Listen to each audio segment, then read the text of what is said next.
up in lights, he just wants to be heard. Whether it's the beat or the mic, he feels so unlike everybody else, alone. In spite of the fact that some people still think that they know him, but fuck him, he knows the code. It's not about the salary, it's all about reality and making some noise, making a story, making sure his click stays up. That means when he puts it down, Tox picking it up. Let's go. Who the hell is he anyway? He never really talks much, never concerned with status, but still even him starstruck. Humble through opportunities given despite the fact that many misjudge him cause he makes a living from writing raps. Put it together himself, got a picture of Max, never asking for someone's help or to get some respect. He's only focused on what he wrote, his will is beyond reach, and now it all unfolds, the skill of an artist. This is 20% skill, 80% beer, be 100% clear, cause Ryu was ill.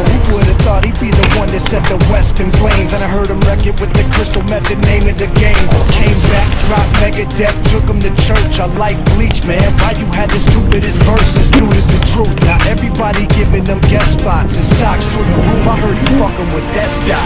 This is 10% luck, 20% skill, 15% concentrated power of will, 5% pleasure, 50% pain, 100% reason to remember the name. They call him Ryu, he's sick and he's spitting fire. And Mike got him out the dryer, he's hot. Found him in Fort Minor with top, but a fucking nihilist. Porcupine, he's a prick, he's a cop. The type women wanna be within rappers, hope he gets shot. 8 years in the making, patiently waiting to blow. Now the record with your notice taking over the globe. He's got a partner in crime, this shit is equally dope. You won't believe the kind of shit that comes out of this kid's throat.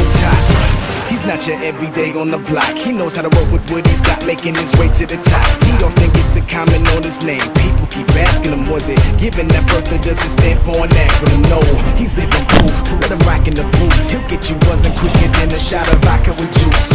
Him and his crew are known around as one of the best, dedicated to what they do and give 100%. Forget Mike, nobody really knows how or why he works so hard. It seems like he's never got time because he writes every note and he writes every line. And I've seen him at work when that light goes on in his mind. It's like a design is written in his head every time before he even touches a key or speaks in a rhyme. And those motherfuckers he runs with, the kids that he signed, ridiculous, without even trying. How do they do it? This is 10% luck, 20% skill, 15% concentrated